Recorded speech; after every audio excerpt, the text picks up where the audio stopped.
बहुत समय पहले की बात है। घने जंगलों और हरे भरे खेतों से घिरा एक छोटा सा गांव था।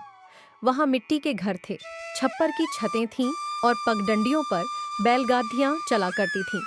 गांव के लोग सादा जीवन जीते, सुबह खेतों में काम करने जाते और शाम को घर लौट आते। उसी गांव के किनारे एक झोपड़ी में रहता था किशन, एक गरीब लकड़हारा। उसका घर छोटा था लेकिन साफ सुथरा।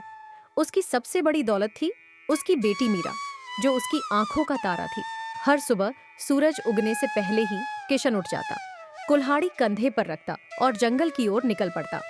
वह जंगल से सूखी लकड़ियां काट कर लाता और उन्हें गांव में बेचकर अपने गुजारे लायक पैसे कमाता।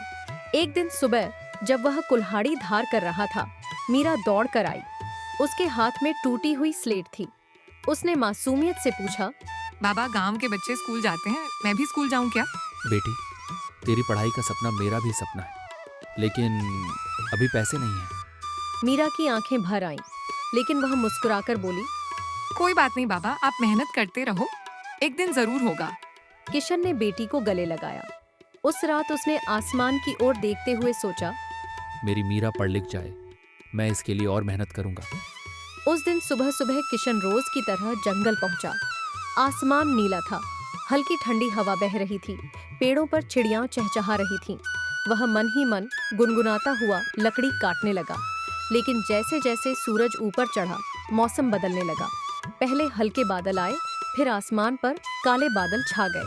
हवा धीरे धीरे तेज होने लगी, पेड़ों की डालियां हिलने लगीं और अचानक ही गर्जन के साथ बारिश शुरू हो गई। कुछ ही पलों में मूसलधार बारिश ने पूरा जंगल भिगो दिया। पानी की बूंदें इतनी तेज थीं कि जैसे आसमान फट पड़ा हो। किशन ने घबराकर आसमान की ओर देखा और बुदबुदाया, हे भगवान, ये कैसी बरसात आ गई। अगर मैं अभी घर न लौटा तो मुश्किल में पड़ जाऊंगा। वह जल्दी जल्दी लकड़ियां समेटकर चलने लगा, लेकिन पानी इतना तेज था कि रास्ता धुंधला पड़ गया। चारों तरफ केवल बहते पानी की आवाज और पेड़ों के गिरने की चरमराहट सुनाई दे रही थी। तभी अचानक उसकी नजर पड़ी, एक नन्ही सी गिलहरी बाढ़ जैसे बहते पानी में फंस गई थी। वह बुरी तरह संघर्ष कर रही थी। उसकी छोटी सी देह पानी में इधर उधर डगमगा रही थी। किशन का दिल कांप उठा। उसने अपने आप से कहा, हे भगवान, इतनी छोटी जान, अगर मैंने मदद न की तो ये अभी डूब जाएगी। वह अपनी लकड़ियों का गट्ठर एक तरफ रखकर पानी की ओर बढ़ा।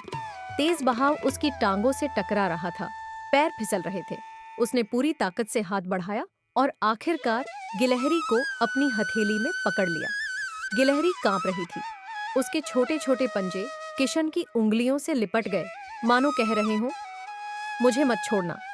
किशन ने उसे अपने सीने से लगाया और तुरंत एक बड़े पेड़ के नीचे जाकर बैठ गया।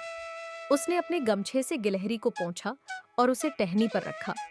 गिलहरी धीरे धीरे सांस लेने लगी। उसकी आंखों में डर की जगह अब राहत झलक रही थी। अब तू सुरक्षित है नन्ही सी जान, तू भी घर पहुंच जाएगी। बारिश धीरे धीरे कम होने लगी। बादल छांट गए और सूरज की किरणें पेड़ों के बीच से छनकर चमकने लगी। किशन ने राहत की सांस ली और सोचा, मुझे अब घर लौटना चाहिए, वरना मीरा चिंता करेगी। वह उठकर आगे बढ़ा, लेकिन उसे यह नहीं पता था कि यह छोटा सा नेक काम उसकी जिंदगी को हमेशा के लिए बदल देगा। एक बड़ा लोहे का संदूक दबा हुआ था। किशन का दिल तेजी से धड़कने लगा। उसने दोनों हाथों से जोर लगाकर संदूक बाहर निकाला और उसका जंग लगा ताला तोड़ने की कोशिश की।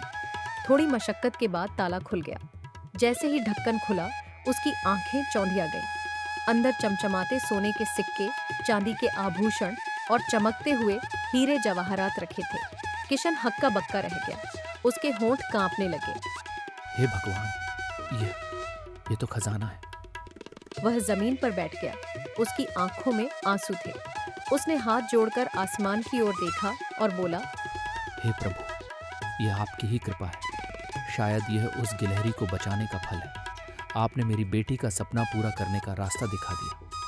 खजाना मिलने के बाद किशन की जिंदगी बदल गई, लेकिन उसने सबसे पहले वही किया जिसके लिए वह बरसों से संघर्ष कर रहा था, अपनी बेटी मीरा को स्कूल में दाखिला दिलाना। अगली सुबह वह मीरा का हाथ पकड़कर गांव के स्कूल पहुंचा। स्कूल मिट्टी और ईंटों से बना एक साधारण सा भवन था, लेकिन वहाँ बच्चों की हंसी और किताबों की सरसराहट गूंज रही थी। क्लासरूम में पहुंचकर किशन ने शिक्षक से कहा, ये मेरी बेटी मीरा है। मैं चाहता हूँ कि इसे पढ़ाई का अवसर मिले। अब मैं इसकी फीस चुका सकता हूँ। किशन, तुम्हारी बेटी बहुत तेज नजर आती है। देखना, यह एक दिन गांव का नाम रोशन करेगी। मीरा की आंखें चमक उठीं। उसके हाथ में पहली बार किताबें आई थीं। उसने पिता को गले लगाते हुए कहा, बाबा अब मैं पढ़ लिख कर आपके सारे सपने पूरे करूंगी। किशन की आंखों में आंसू भर आए। उसने मन ही मन भगवान को धन्यवाद दिया।